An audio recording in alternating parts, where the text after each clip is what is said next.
اليد العليا لمن يملك البحر، اليد العليا لمن يملك السلاح، اليد العليا لمن يملك السماء، اليد العليا لمن يملك المعلومات.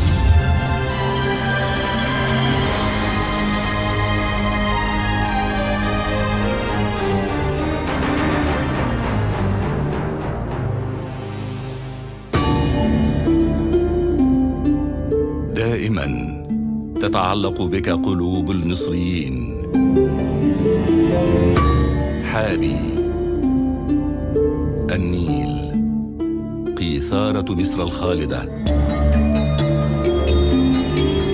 مصر بهية أبدية تبني المجد وترسم بسمة بحجم الكون، فتهوي إليها قلوب العاشقين. منذ لحظة الميلاد الأول تألقت على خارطة التاريخ، ولآلاف السنين امتلكت مصر أسرار القوة والمجد، واقترن اسمها بالرخاء. ظلت محط أنظار الطامعين في انتظار لحظة ضعف أو غفلة. تكالب عليها المتربصون، ول5,000 عام ويزيد ظلت مصر تعاني وتدفع عن نفسها حقد الطغاة والغزاة.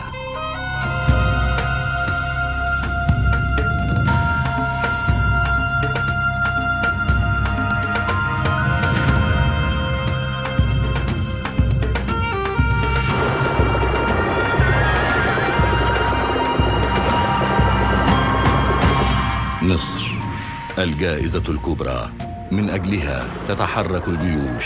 نابليون بونابرت وأسطوله الحربي الضخم، ومن بعده الاستعمار الإنجليزي. تتنوع صور المحتلين والغزاة، بينما مصر البهية تصبو دائما نحو مفهوم الدولة العصرية الحديثة. أدركت قوى الظلام أن مصر عصية على المحتل إذا استمرت في صعودها. الإنجليز مرة أخرى يدخلون مصر بالدسائس والمؤامرات.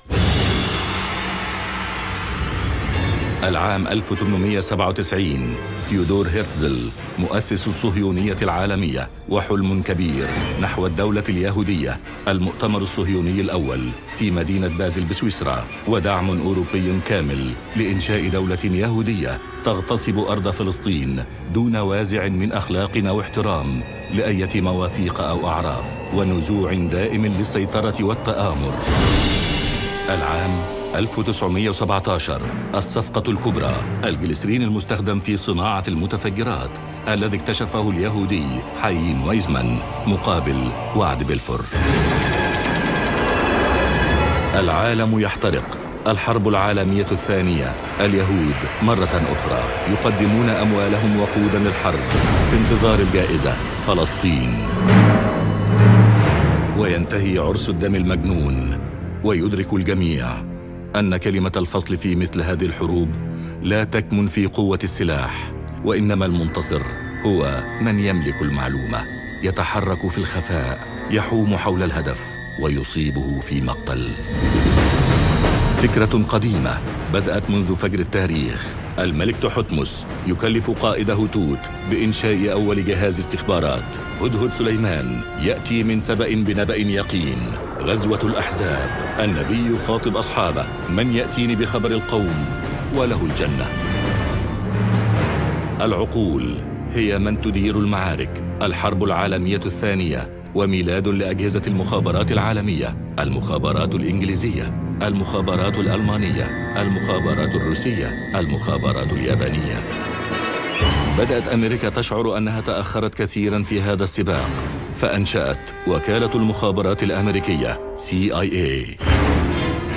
اليهود مرة أخرى ينشرون الفتن والمؤامرات ويخربون هنا وهناك، حتى ضاقت بهم أوروبا، فأسرعت بتحقيق وعد بلفور بإنشاء وطن قومي لليهود على أرض فلسطين. وكان وعد من لا يملك لمن لا يستحق. وبدأت تتوالى عمليات تهجير اليهود إلى فلسطين.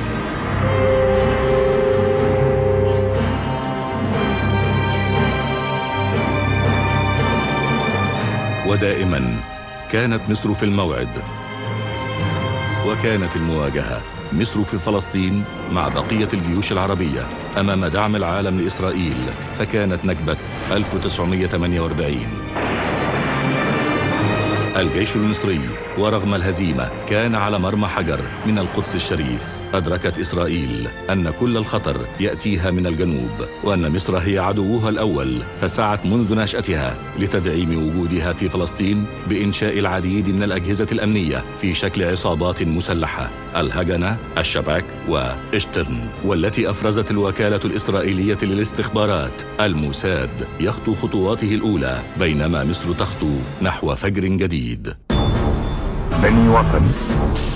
ثورة يوليو، وتتحرر مصر من قوى الاستعمار والملك وأعوانه، وتسطع شمس الثورة في كل ربوع الوطن، فمصر تحارب في اليمن وتساند ثورتها، تسهم في تحرر الجزائر وتطهر السودان من بقايا الاحتلال. العالم يشتعل حقدا أمام المد الثوري المصري، فبدأت عيونه تترصد وتدبر مؤامراتها على مصر دفاعا عن ثورة الشعب العربي. وكان صوت عبد الناصر أعلى من كل المؤامرات، وكانت مصر فوق كل الأحقاد. ولأنها دائما في القلب، كان قرار عبد الناصر بإنشاء جهاز المخابرات العامة المصرية عام 1954 بهدف أسمى: حماية الأمن القومي لمصر. الخطر دائما يتربص بها، لكنني عقابها الحارس.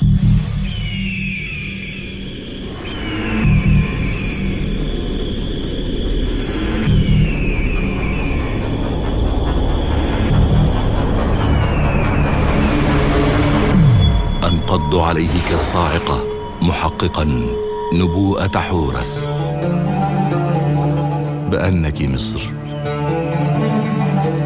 دائما في أمان وملء القلب والعين. شعار المخابرات العامة المصرية التي كانت على موعد فور ميلادها مع تحد جديد من نوعه، فضيحة لافون، كانت أول صفعة لجهاز الموساد الإسرائيلي. جهاز المخابرات المصرية الوليد يحكم قبضته على هذه الشبكة التخريبية التي زرعها الموساد بمصر، وكانت تهدف إلى تفجير منشآت مصرية وبريطانية وأمريكية لتدمر العلاقة بين مصر وهذه الدول وتؤخر قرار إنجلترا بالجلاء عن مصر. احنا النهاردة بنبني بلدنا بناء قوي سليم جديد. وبينما كانت مصر تتبوأ مكانتها الطبيعية وتحسن وضعها الإقليمي والدولي، كانت الأحقاد والمؤامرات تحاك في أوروبا، حتى أن إيدن رئيس وزراء بريطانيا قال بالحرف الواحد: إما نحن أو هو. البنك الدولي يمتنع عن تمويل مشروع السد العالي بضغط من الدول الاستعمارية. تؤمم الشركة العالمية لقناة. حاولت إنجلترا وفرنسا وإسرائيل إخضاع مصر والسيطرة على مقدراتها، لكن الإرادة المصرية لم ترضى بغير العزة والنصر. من جديد يتجلى دور المخابرات العامة المصرية التي خططت وقادت العديد من عمليات المقاومة الشعبية في بورسعيد. ورغم ما تكبدته مصر من العدوان الثلاثي، إلا أنها خرجت من الحرب بنصر سياسي كبير. إذا فرض علينا القتال فلابد أن نقاتل. كان عبد الناصر شوكة في ظهر قوى الاستعمار، وكان برج القاهرة وسيظل تخليدا لأمة أبى زعيمها أن يشترى ب6 ملايين جنيه دفعتها وكالة المخابرات الأمريكية CIA.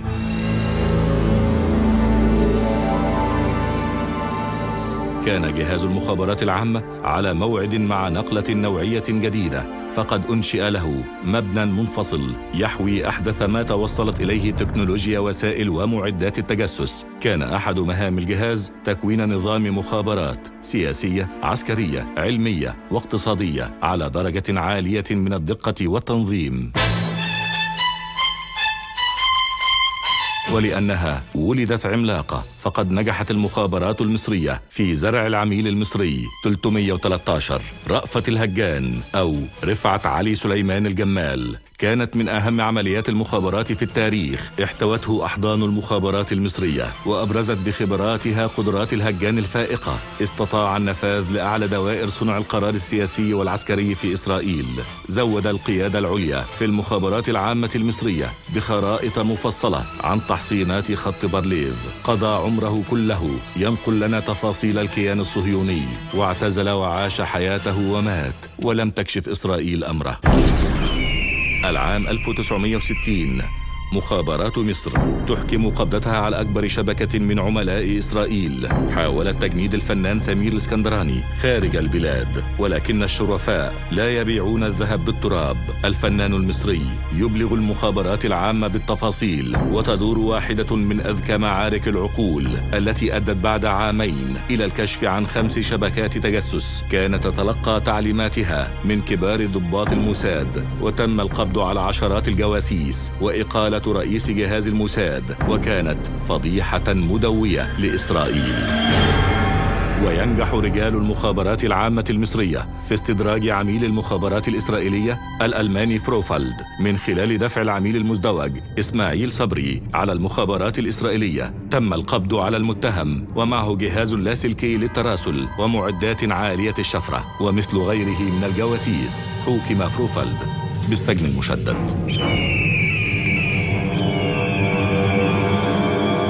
لا يستوي صانع الحضارات بصانع المتفجرات، ولا يستوي عاشق النور بذلك الثعبان الإسرائيلي.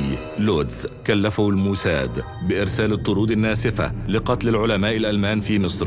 إنه يرسل المعلومات عبر جهاز لاسلكي ملغم أخفاه في مخبأ سري ينفجر إذا قام أحد غيره بفتحه.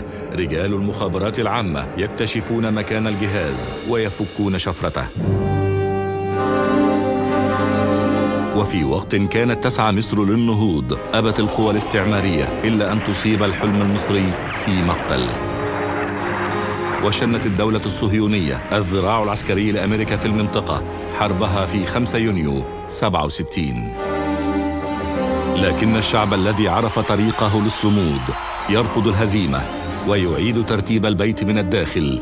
يد تبني ويد تحمل السلاح. ولا نستطيع أن نخفي على أنفسنا. في أغسطس من عام 67 يفتح ملف الانحرافات داخل جهاز المخابرات. الدعوة لفتح الملف جاءت من داخل الجهاز نفسه، وكان ذلك دليلا دامغا على رغبة المخابرات العامة المصرية في الحفاظ على أمجادها والاستعداد لمعركة التحرير المرتقبة.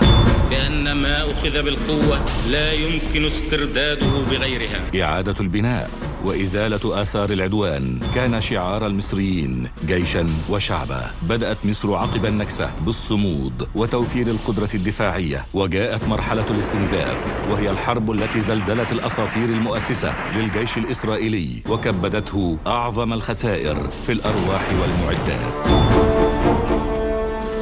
كانت المخابرات العامة المصرية حاضرة خلف الستار، وشاركت في تخطيط عدد من روائع عمليات الاستنزاف وتأمينها، ومنها عملية تدمير الحفار الإسرائيلي كينترينج التي نفذتها الضفادع البشرية المصرية. بدأت القصة حينما أرادت إسرائيل استئجار حفار للتنقيب عن البترول في خليج السويس، فصدرت أوامر الرئيس عبد الناصر بتدمير هذا الحفار قبل مجيئه مهما كان الثمن. كانت المشكلة أن الحفار ملك لشركة أمريكية وصنعته شركة إنجليزية وتسحبه قاطرة هولندية، وهو ما يعني أن تدميره سيسبب توترات مع 3 دول إلى جانب رد الفعل الإسرائيلي. كان التحدي الذي واجه المخابرات العامة المصرية هو تدمير الحفار دون دليل واحد يشير إلى أصابع مصرية. جمعت المخابرات المصرية المعلومات كافة وشاركت في تأمين منفذ العملية من رجال البحرية، وتم تدميره في مدينة أبيجان بساحل العاج يوم 7 مارس 1970.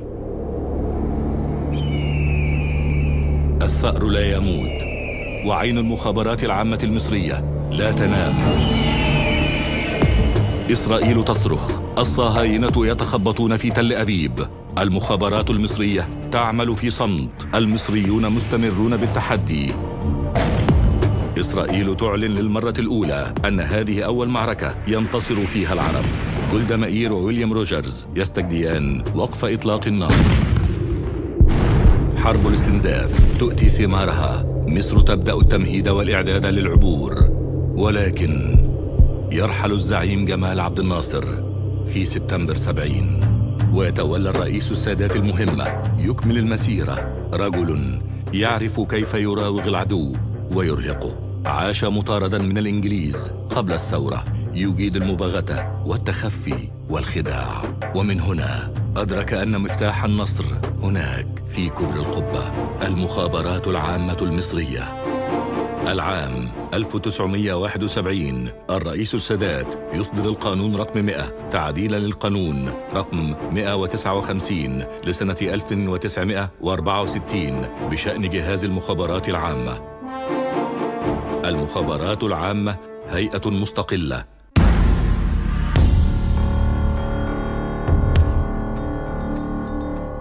كانت مصر تتهيأ للحرب، فيما كانت عيون المخابرات العامة داخل تل أبيب وفي المواقع الإسرائيلية تنقل التفاصيل وتكشف الأسرار العسكرية. أمكن لهذه الرادارات البشرية المصرية أن تحصل على محاضر القيادة العليا لجيش الدفاع الإسرائيلي، وأن تجمع الكثير عن تحركات العدو، وأن تعرف المزيد عن آلياته ومطاراته ومخازن أسلحته، إلى جانب الكشف عن قوائم كاملة بأسماء وحداته وأماكن تواجدها وأسماء ضباطها. وفي المقابل فشلت المخابرات الإسرائيلية في الكشف عن نوايا قواتنا المسلحة. رصدت عيون المخابرات العامة قيام سكرتير ثاني السفارة الأمريكية سوان هاريس ومعها عدد من ضباط المخابرات الأمريكية بتجنيد 3 جواسيس للحصول على معلومات عسكرية بعد تدريبهم على وسائل الاتصال والشفرة والكتابة السرية. ألقت المخابرات العامة القبض على المتهمين وإحالتهم إلى المحاكمة. صدر القرار بإعدام المتهمين المصريين وطرد الدبلوماسية الأمريكية.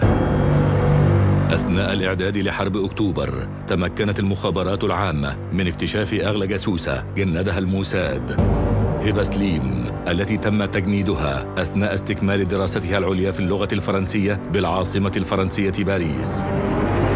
كلفها الموساد في البداية بجمع معلومات عن بعض أعضاء الجالية المصرية، ثم استغلها في الإيقاع بالمهندس فاروق الفقي الذي كان يسعى دون جدوى لخطبتها. أمدها الفقي بمعلومات عن بعض أماكن تجمعات قواتنا المسلحة، وسقط مثلها في بئر الخيانة. رصدته المخابرات العامة المصرية وضبطته متلبسا وفي حوزته أدوات ومعدات كتابة سرية وجهاز راديو للاستقبال اللاسلكي وكتاب الشفرة. وبالقبض على فاروق الفقي امتنع سيل من المعلومات من الوصول إلى إسرائيل، خاصة ساعة 06 من أكتوبر. عملت المخابرات المصرية على استدراج هبة سليم من فرنسا إلى ليبيا ومنها إلى مصر. تم تقديمها وعشيقها إلى المحاكمة وقضي عليهما بالإعدام. الإعدام عقوبة الجاسوس في حالة الحرب، والسجن من 7 إلى 25 عاما في حالة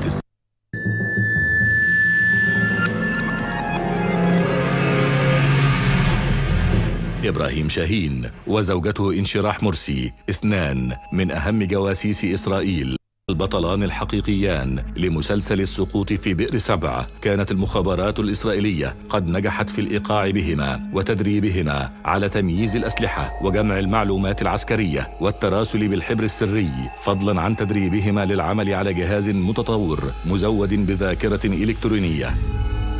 واستغل المتهمان أبناءهم 3 واشتركوا جميعهم في العمل السري لصالح مخابرات العدو. رصدت المخابرات المصرية نشاطهما التجسسي وألقي القبض عليهم وقدموا إلى المحاكمة.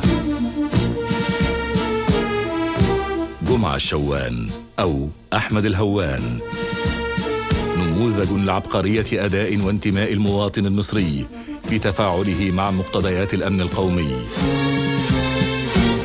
رفض الشوان أن يفرط في أرضه أو أن يقايد على وطنه حين حاول الموساد تجنيده. كان طبيعيا أن يلجأ لجهاز المخابرات العامة المصرية كما يليق بمواطن شريف. المخابرات المصرية إلى المخابرات الإسرائيلية، نشكركم على تعاونكم معنا طوال 6 سنوات. كان سفره إلى إسرائيل وحصوله على أثمن جهاز للتجسس دليلا دامغا على قدرة المخابرات المصرية وقوتها في ملحمة صراع العقول. بالعنف بالعنف، نفلم بنفلم. المارد المصري يسترد أنفاسه، ينفض ليله الطويل ويبدأ بالاستعداد لتحرير الأرض. كانت حرب أكتوبر وسوف تظل حدثاً فارقاً تجلت فيه عبقرية أداء قواتنا المسلحة. كانت صراعاً بين إرادتين حسمته سواعد الرجال في البر والبحر والجو. إنهم صقور مصر، وهبهم الله حدة البصر وقوة البصيرة. فكانت خطة الخداع الفريدة في حرب أكتوبر أحكم خطة في تاريخ المخابرات المصرية. عمليات تمويه دقيقة ومتقنة من رجال المخابرات العامة المصرية التي كان لها الدور في التمهيد لهذا الانتصار التاريخي وتتويجه والحفاظ على مكتسباته عبر السنين. إننا حاربنا من أجل السلام. نسمة رقيقة تمسح غبار الحرب من الوجوه. إنها استراحة المحارب. الشمس تسطع في السماء كأنها تضيء مصر، ومصر وحدها. أن أذهب إلى آخر الأرض، أن أذهب إلى النسف في إسرائيل. الرئيس السادات يعلن أنه على استعداد أن يذهب إلى آخر مكان في العالم من أجل حقن الدماء وتحقيق السلام، شريطة أن يكون سلاما عادلا. هذا الجدار قد وقع وتحطم في عام 73. السادات يدهش العالم برحلته المفاجئة إلى إسرائيل. أن أمامنا اليوم الفرصة السانحة للسلام. لم تكن معاهدة السلام التي وقعت بين مصر وإسرائيل برعاية أمريكية مجرد بروتوكول تفاهم، بل كانت نتيجة حتمية لحروب متتالية وجهود مضنية استمرت حتى التوقيع النهائي على المعاهدة. ونعلم أولادنا وأحفادنا جيلا بعد جيل قصة الكفاح. ويرحل الرئيس السادات يوم الاحتفال بالنصر، وتبدأ مصر مرحلة جديدة. أقسم بالله العظيم أن أحافظ مخلصا على النظام الجمهوري. فترة انتقالية لعبت فيها المخابرات المصرية دورا وطنيا رائدا في الحفاظ على الجبهة الداخلية ولم شمل العائلة المصرية وعيونها على المتربصين من الخارج. يخطئ من يظن أن المخابرات المصرية قد تخففت من بعض أعبائها بانتهاء الحرب، لكنها بدأت تستعد لمعركة جديدة، الحفاظ على السلام والأمن القومي داخليا وخارجيا منذ الثمانينات. تحديات كثيرة تنوع معها عمل جهاز المخابرات وتزايدت مسؤولياته. الحرب هذه المرة تعددت صورها وتقدمت أساليبها، وواكبت المخابرات المصرية كل جديد في عالم تكنولوجيا المعلومات وإدراك عناصر القوة في عالم الاستخبارات، حتى ارتفع تقييم جهاز المخابرات العامة المصرية إلى المرتبة 5 عالميا، واحتلت الصدارة في منطقة الشرق الأوسط لتصبح قلبا وعمقا وحصنا يحمي مصر ولا ينتمي إلا لمصر. السرية الشديدة لعمل جهاز المخابرات تحول دون الكشف عن مئات العمليات، وخاصة في مجال الإرهاب الدولي. إحدى الخلايا الإرهابية خططت لتهريب كميات من الصواريخ داخل خزان وقود إحدى السيارات، وكان الهدف ضرب باخرة نيلية سياحية، ولكن نجحت المخابرات المصرية بالتنسيق مع كافة الأجهزة الأمنية في إحباط العملية والكشف عن بقية عناصر التنظيم الإرهابي. ضمت هذه المؤامرة التخريبية إلى هذا المتحف الذي يمتلئ بأمجاد المخابرات المصرية منذ إنشائها. كلما تألقت مصر وتقدمت خطوة إلى الأمام ازداد الحاقدون وتنوعت القضايا. هذا بعض منها، والكثير لم يعلن عنه يستقر داخل هذه الأدراج إلى حين. كارلوس لوزانو أنجل، مستشار بسفارة كولومبيا بالقاهرة، عمل على نشر ديانة جديدة تجمع بين مبادئ الديانة البوذية وعدة أديان أخرى. قبض عليه ولم يقدم إلى المحاكمة لحصانته الدبلوماسية وأبعد عن البلاد. وينطلق الصوت عاليا يعلن أنك مصر في أمان دائم، وأنك ملء القلب والعين. المخابرات المصرية تتجاوز اللحظة، تستبق الخطى، وتنذر مبكراً بالعديد من العمليات الإرهابية قبل أن تصيب مصر. واحدة من أخطر شبكات التجسس التي تواجه الوطن. تمكن رجال المخابرات المصرية من اكتشاف محاولة من المخابرات الإسرائيلية لتجنيد المتهم عماد إسماعيل نظير حصوله على مبالغ مالية. كما تم القبض على المتهم الإسرائيلي عزام متعب عزام الذي سلم المتهم الأول بديهات حريمي مشبعة بالحبر السري داخل مصر. وبالقبض على المتهمين وتقديمهما للمحاكمة عوقب المتهم الأول بالأشغال الشاقة المؤبدة و15 عاما للجاسوس الإسرائيلي. كما حكم غيابيا على عناصر الاستخبارات الإسرائيلية بالأشغال الشاقة المؤبدة. وتتعدد قضايا الأنشطة الاقتصادية الضارة التي ساهمت المخابرات العامة في مقاومتها، ومنها الكشف عن إحدى شبكات التزوير في التسعينيات، حيث رصدت المخابرات قيام الألماني ألبرت زوفونغو بالتقرب من العاملين في مجال الأوراق المالية مدعيا عمله في مجال البورصات العالمية. كما حاول الأمريكي ستيفن دانيال والبلغارية آنا ستيكوف بإدخال شهادات مزورة بمبالغ ضخمة إلى مصر. تم التنسيق مع جهات الاختصاص وألقي القبض عليهم. رياح عدوانية تأتي من الشرق من إيران. قامت المخابرات المصرية بمتابعة التوجه الشيعي داخل البلاد وخارجها، ورصدت قيام المتهم محمود عيد بالتعاون مع عنصر المخابرات الإيراني محمد رضا حسين، وهو من عناصر الحرس الثوري الإيراني، بقصد الإضرار بمصالح مصر العليا وإمداده بالمعلومات عن مصر مقابل مبالغ مالية. تم القبض على المتهم الأول وتقديمه للمحاكمة، حيث حوكم بالسجن 35 عاما، وصدر الحكم الغيابي على المتهم الثاني بالمؤبد. الغلبة للأذكياء في نهاية اللعبة، واللقاء على رقعة الشطرنج يحسمه الأقوى في صراع العقول. ومهما تنوعت حيل المخابرات الإسرائيلية فإن مصير عملائها هو السقوط. تلك حقيقة لم يدركها الجاسوس محمد سيد صابر، المهندس في هيئة الطاقة الذرية، والذي اختار أن يقع بكامل إرادته في فخ التجسس لحساب الموساد. تتبعت المخابرات المصرية خطواته في هونغ كونغ، رصدت لقاءاته بعناصر المخابرات الإسرائيلية التي قامت بتجنيده وتسليمه جهاز كمبيوتر مزود ببرامج إخفاء وتشفير. كان الهدف إمداد الموساد بمعلومات ومستندات سرية عن أنشطة هيئة الطاقة الذرية والمفاعلات النووية. ألقت المخابرات المصرية القبض عليه فور وصوله وواجهته بقرائن الإدانة. في عام 2007 حكمت المحكمة على الجاسوس محمد سيد صابر بالسجن المؤبد. الفخ الهندي. موساد مين بقى؟ حيلة إسرائيلية لاصطياد أحد العملاء الراغبين في الثراء السريع. أما العميل فكان من الوزن الثقيل ويدعى طارق عبد الرازق.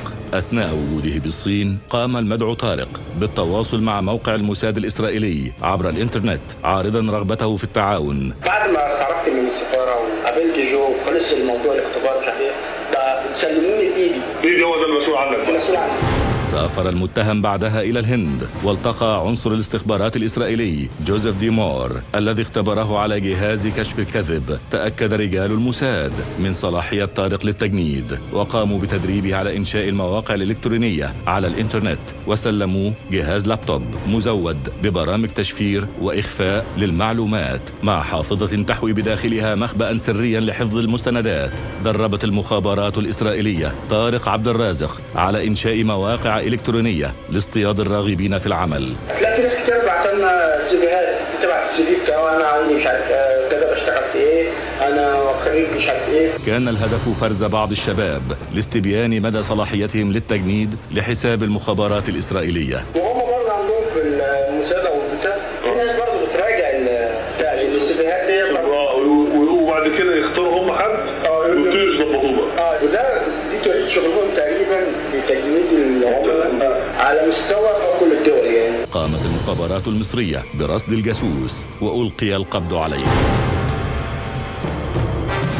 يتساقط جواسيس الإنترنت تباعاً، لكن الموساد لا يكف عن تكرار المحاولة، فيدفع بضابط الاستخبارات الإسرائيلية أورلي ليفي كي يجند الخائن زياد ركبة.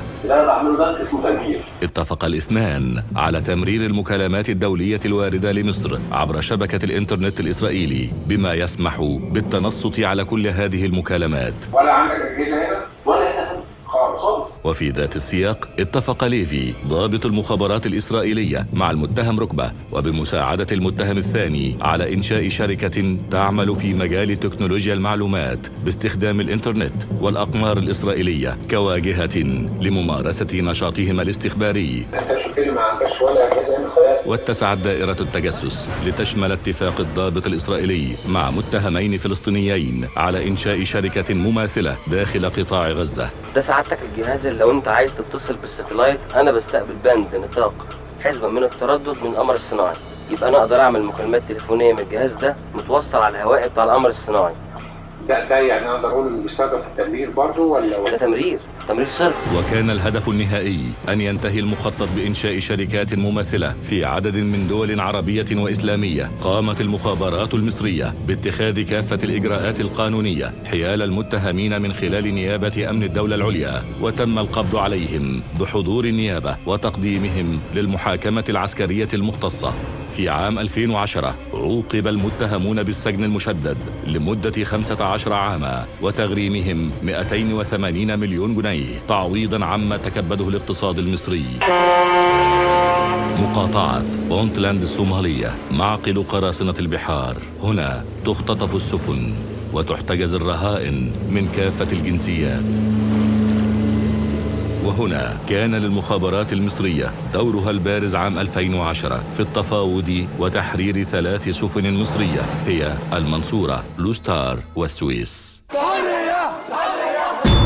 عيش، حرية، عدالة اجتماعية، ثورة حضارية حاول المتربصون أن يحيلوها عبر الفراغ الأمني إلى مأتم كبير، ولكن لا الصقور هدأت ولا غفلت عيونها الحارسة. تضاعفت مسؤوليات المخابرات المصرية بعد ثورة 25 من يناير. حالة من الذعر الشديد انتابت الشارع المصري جراء الانفلات الأمني واحتمال نفاذ المخزون الاستراتيجي من المواد والسلع الغذائية الرئيسية، وفي مقدمتها القمح. كان هذا هو المشهد في الأسابيع التالية لثورة 25 من يناير، حيث عانى القطاع الحكومي من الفوضى الإدارية والشلل التام، ولكن تضافرت جهود المخابرات المصرية مع وزارة الدفاع في تحقيق الأمن الغذائي للشارع المصري والوصول بسفينة الثورة المصرية إلى بر الأمان. وعادت الصقور المصرية لتنشب مخالبها الحادة فوق أوكار الجواسيس.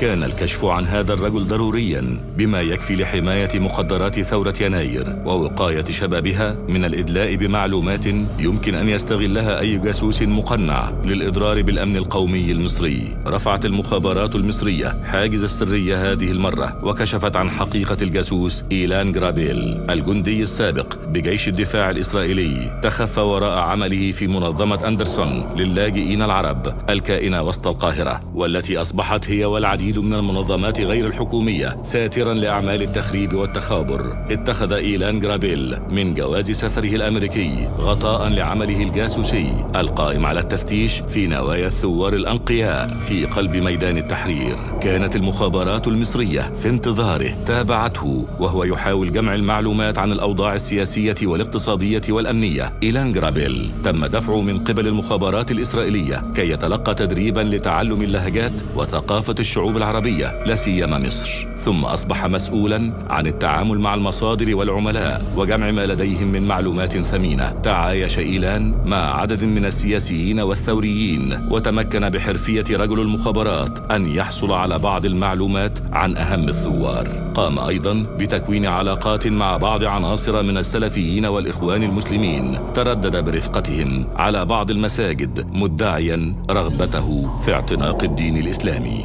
ظهر بصورة سافرة إبان أحداث جمعة الغضب الثانية، وكان أحد المحرضين للتظاهر أمام قسم شرطة الأزبكية، حيث واصل دوره المخابراتي بتصوير المتظاهرين والمدرعات العسكرية، لكنه في النهاية سقط في قبضة المخابرات العامة المصرية التي اتخذت حياله الإجراءات القانونية وقدم للمحاكمة، ثم تم تسليمه مقابل الإفراج عن عدد من المصريين المسجونين لدى السلطات الإسرائيلية. كان أهم الدروس المستفادة من القبض على إيلان جرابيل ضرورة أن يتمتع كل مواطن بالحذر في الإدلاء للغرباء بأية معلومات لها طابع السرية أو الخصوصية عن الأوضاع الداخلية للبلاد.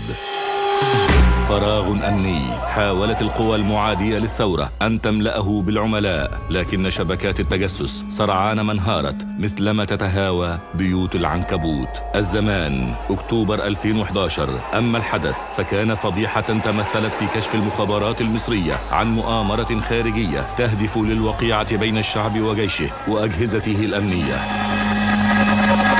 رصدت المخابرات المصرية اتفاق المتهم الأوكراني إدوارد شيكوش مع الإسرائيلي مأمون العليمي على تصنيع صليب خشبي وأن يرسله على مقر شركة TEZ بشرم الشيخ بالاشتراك مع إسرائيلي آخر يدعى معاذ حلقة ليقوم باصطحاب الصليب الخشبي عبر منفذ طابة البري بتاريخ 19 أكتوبر 2011. المفاجأة أن الصليب الخشبي كان يحوي بداخله بندقية آلية وخزنتين بهما طلقات مصرية الصنع من نفس العيار وتستخدم مثيلتها كسلاح شخصي لأفراد الجيش والشرطة. كلف المتهم الأوكراني المدعو الإسرائيلي معاذ حلقة بإخفاء الصليب وبداخله السلاح ضمن الأغراض الشخصية للوفد السياحي الذي كان يرافقه بقصد تهريبه من الجمارك المصرية مستغلا تردده الدائم على منفذ طابة. وتم القبض على المتهمين الأوكراني والإسرائيلي وتقديمهما للمحاكمة، وحكم على الجميع بالأشغال الشاقة المؤبدة. تخرج الأفاعي من جحورها تحت جنح الظلام، تحاول أن تملأ الفراغ الأمني بالجريمة الدولية المنظمة. عبء جديد يضاف على كاهل الصقور بعد ثورة يناير، وبالتنسيق مع كافة الأجهزة الأمنية تنجح المخابرات المصرية في إحباط أكبر مخطط إجرامي لإغراق مصر بالسلاح والمخدرات. تسهم المخابرات المصرية في القبض على عنصرين أجنبيين بحوزتهما بنادق قناصة مفككة وطلقات من عيار من نفس الأسلحة. هذه العملية كانت معدة لتنفيذ عمليات اغتيالات لبعض الشخصيات الهامة. المخابرات المصرية تحتضن الوطن، تنجح في التصدي لكافة تحديات الأمن القومي عبر شتى الملفات، وفي القلب منها الجريمة الاقتصادية المنظمة التي تهدف إلى ضرب الأمن الاقتصادي الذي هو عصب الأمن القومي. عشرات الجرائم الاقتصادية المنظمة، والمخابرات المصرية كانت دائما خط الدفاع الأول عن اقتصاد مصر.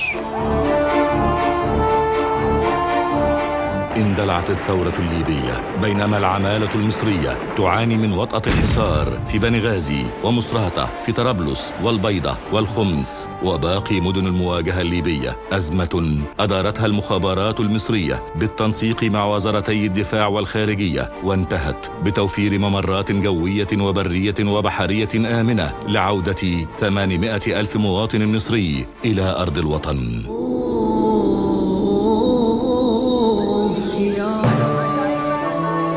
على جسر من الأشواك نمضي إلى القدس، فلسطين في القلب وفوق الجبين. قضية حملتها المخابرات المصرية فوق أكتافها لأكثر من نصف قرن. داخل هذه القاعة من مبنى المخابرات العامة تحاور الأشقاء الفلسطينيين من كافة الفصائل، وكتبوا عبر الحوار المشترك فصلا جديدا من فصول الوفاق الوطني. على مدى تاريخها كانت المخابرات المصرية سندا للقضية الفلسطينية حربا وسلما. ورغم انشغال مصر بإعادة ترتيب الأوراق الداخلية بعد ثورة 25 من يناير، حرصت المخابرات العامة أن تجنب فلسطين سيناريو حرب أهلية كادت تنذر بعواقب وخيمة على المشهد العربي. دعمت المخابرات المصرية حق فلسطين في دولة مستقلة كعضو في الأمم المتحدة، ولم تتوانى عن الإسهام في ترتيب البيت الفلسطيني. صفقة لتبادل الأسرى الفلسطينيين بالسجون الإسرائيلية مقابل الإفراج عن الجندي الإسرائيلي جلعاد شليط، وتنجح المخابرات المصرية في تحرير 1000 أسير فلسطيني.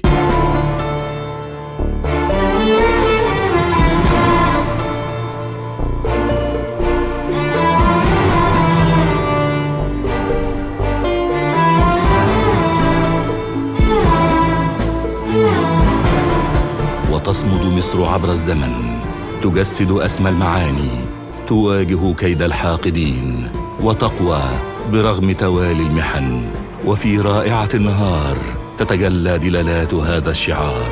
وخلف الستار يظل رجال المخابرات العامة المصرية يرقبون المشهد، يحللون المعلومات ويجابهون التحديات، ينفذون العمليات، يحققون الانتصارات دون أن نرى صورهم أو نعرف هوياتهم.